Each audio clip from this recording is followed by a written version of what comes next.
the screen. Alright, there we go. Moving into game number 4. Currently have in the bottom right hand corner playing for Team Furious Gaming, who are down right now. They're at it's 3-0 for them actually, so that's never a good situation. We have the orange Protoss, BerbATOV, and I have seen him all kill an entire team, so there's potential there. Starting in the top left hand corner, his opponent on a 3-0 tear so far, it is Chronic Facture's Jimmy, spawning in as the red Protoss. And look at that, dropping his pylon right next to his Nexus every single time. Though in PvP, it's very, very common for you to build right next to your base. TVP, also pretty common. It's really just in Zerg matchups that you want to expand either at your natural, drop your first pylon at your natural, ready to expand, and then defense it, or just at the top of your ramp to try and limit the surface area, the gap for the links to run by. So pretty interesting there. Nothing crazy going down out of these players yet. They might do something wacky like drop a gateway right now. Yep, both players do, as we see up there in the production tab. It's really not too much going on as far as gameplay. All very set. Is it any spawn? Yes. Okay. Yeah, it's the GSL version of this map as prescribed by the tournament rules. So that's the one I loaded.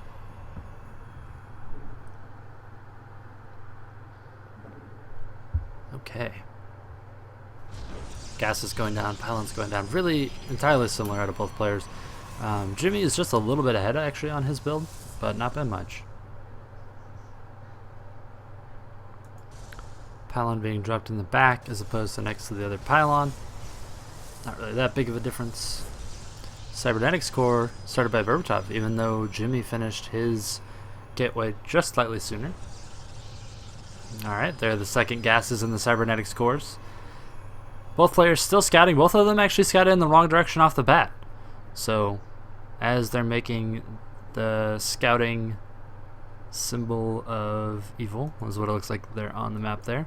Okay, Jimmy finally gets in here, starts scouting, sees double gas, sees everything normal, no big deal. Okay, I'm going to peace out of here before a stalker gets out and kills me.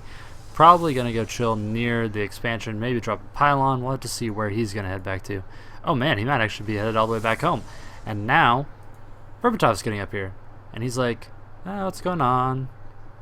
No big deal. No big deal at all. Alright, peace out. I'm gone. So, interesting point brought up in chat, which I just remembered. All the other games I've seen out of BerbATOV in PvP, he's proxied. So, will he be doing that? Looks like a proxy pylon is placed over here for Jimmy.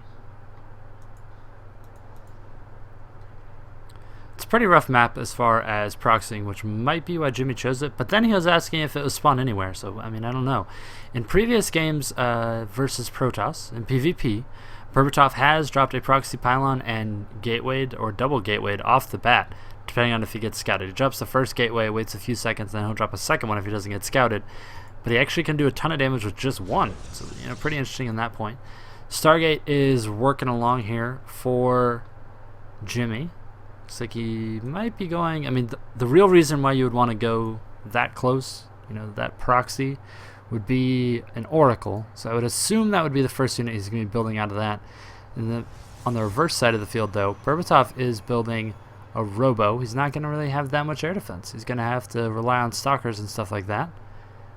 Looks like he was a little bit laggy, but not quite. If Jimmy goes for DTs, as chat suggested, he would need a Twilight Council, which would be kind of difficult, as he's nowhere near that yet.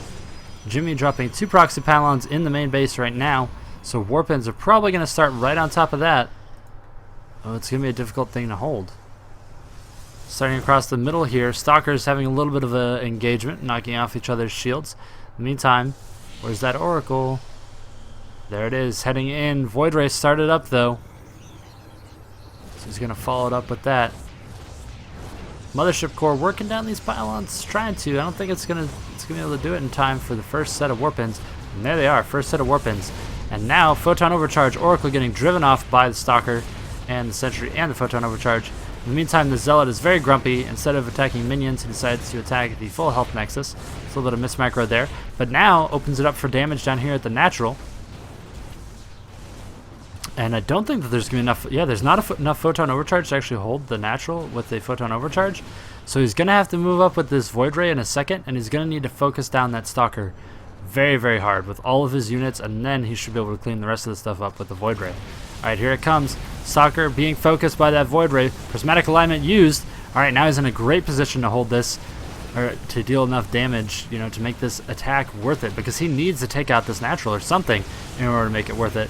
And the Oracle did not actually activate its Pulsar Beam, so just kind of awkwardly flying around. Now it's going to fly into the mineral line. There is a Stalker there, though, and up here at the front, the Immortal did go down. Another Stalker looks like it's about to fall, and the Void Ray is still standing strong up here. Another Stalker being warped in. Void Ray did kill the Stalker, actually, just barely, and now it's just racking up kills in the mineral line, and it's in a very dire situation for BerbATOV. Void Ray on these two Stalkers. Another Void Ray should be coming in, but GG is called, and CF Jimmy taking another game in a 4-0. Wow, okay, so game number 5 will be coming up here in just a second. Is anybody going to be able to stop Jimmy? I will say I didn't actually get to see that deep in Furious Gaming's roster last time, but BerbATOV showed a very, very commanding games when I saw him play earlier, so surprised to see him fall so easily here in this game. It's just a really good read out of Jimmy. So now we're going to be going into game number 5, and I'll catch you guys there.